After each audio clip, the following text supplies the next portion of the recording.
Shalom, pada video kali ini kami akan membahas mengenai materi penilaian saham. Perkenalkan, nama saya Febrianti Valo, NIM 181900994, dan saya akan memperkenalkan teman-teman saya. Perkenalkan, nama saya Amelia Dorego, NIM 181900993. Perkenalkan, nama saya Indra Arianto Alessandra Sidetan, NIM 181901115. Perkenalkan, nama saya Jihan Merlin Manubulu, NIM 181900996. Perkenalkan, nama saya Juniesti Angelengga, NIM 181901116. Perkenalkan, nama saya Ananias Tuati, NIM 18190103. Perkenalkan, nama saya Intan Malesi, NIM 18190123. Baik, langsung saja kepada pembahasan yang pertama. Penilaian saham. Saham merupakan surat berharga yang diperdagangkan di pasar modal, sering disebut sebagai efek atau sekuritas. Wujud saham adalah selembar kertas yang menerangkan bahwa pemilik kertas tersebut adalah pemilik perusahaan yang menerbitkan surat berharga tersebut. Porsi kepemilikan ditentukan oleh seberapa besar penyertaan yang ditambahkan di perusahaan tersebut. Yang berikut, jenis saham. Berdasarkan hak kepemilikannya, saham dapat dibagi menjadi dua jenis, yaitu saham biasa dan saham preferen.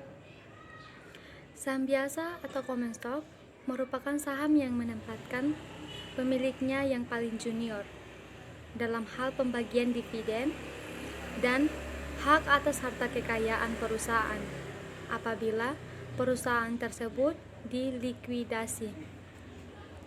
Saham biasa ini merupakan saham yang paling banyak dikenal dan diperdagangkan di pasar.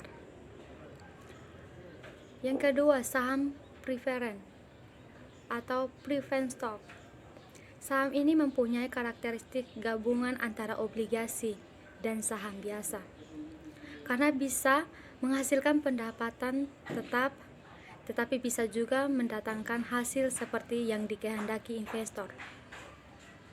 Ada dua hal penyebab saham preferen serupa dengan saham biasa, yaitu mewakili kepemilikan ekuitas dan diterbitkan tanpa tanggal jatuh tempo yang tertulis di atas lembaran saham tersebut dan membayar dividen.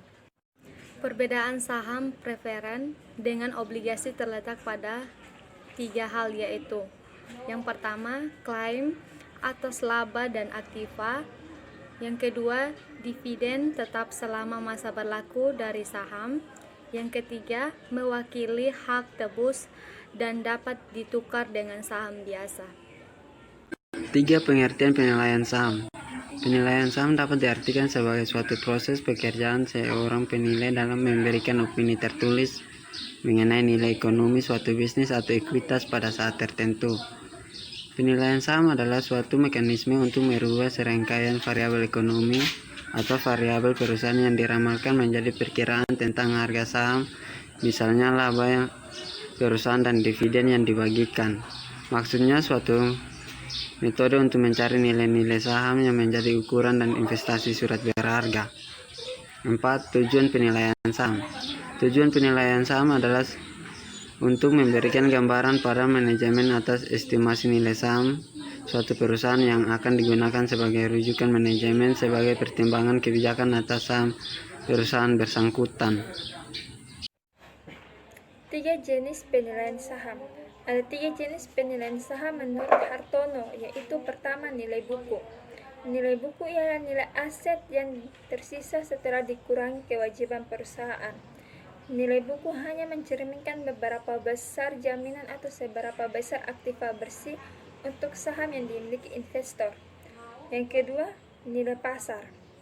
Nilai pasar merupakan harga yang dibentuk oleh permintaan dan penawaran saham di pasar modal.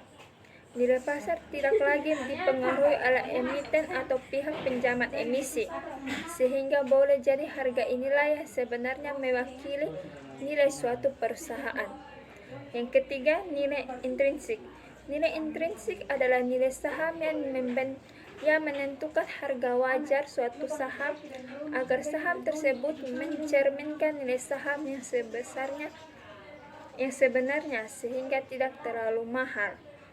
Perhitungan nilai intrinsik ini adalah mencari nilai sekarang dari semua aliran kas di masa mendatang baik berasal dari dividen maupun capital gain.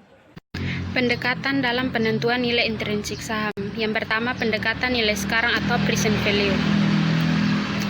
Dalam pendekatan ini, perhitungan nilai saham dilakukan dengan menghitung nilai sekarang semua aliran kas saham yang diharapkan di masa datang dengan tingkat diskonto sebesar return yang disyaratkan investor.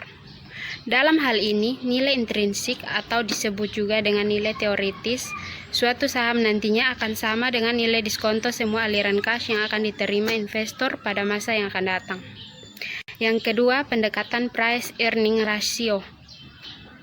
Pendekatan ini disebut juga dengan pendekatan multiplier, di mana investor akan menghitung berapa kali multiplier nilai earning yang tercermin dalam harga satu saham. Dengan kata lain, PER menggambarkan rasio atau perbandingan antara harga saham terhadap earning perusahaan. PER juga mencerminkan berapa rupiahkah yang harus dibayarkan investor saham untuk memperoleh 1 rupiah earning perusahaan. Yang ketiga, pendekatan penilaian saham lainnya. Rasio harga atau nilai buku. Hubungan antara harga pasar dan nilai buku per lembar saham dapat dipakai untuk menentukan nilai saham, karena secara teoritis nilai pasar suatu saham harus mencerminkan nilai bukunya. Rasio harga terhadap nilai buku banyak digunakan untuk menilai saham-saham di sektor perbankan. Hasil penelitian menemukan bahwa saham-saham yang memiliki rasio harga atau nilai buku yang rendah akan menghasilkan return yang secara signifikan lebih tinggi dibanding saham-saham yang memiliki rasio harga atau nilai buku yang tinggi. Rasio harga atau aliran kas. Pendekatan ini mendasarkan diri pada aliran kas perusahaan, bukannya earning perusahaan. Dalam penilaian saham perusahaan, investor bisa menggunakan informasi rasio harga atau aliran kas ini sebagai pelengkap informasi PER, karena aliran data kas perusahaan bisa memberikan pemahaman yang lebih mendalam bagi investor tentang perusahaan nilai saham yang akan terjadi.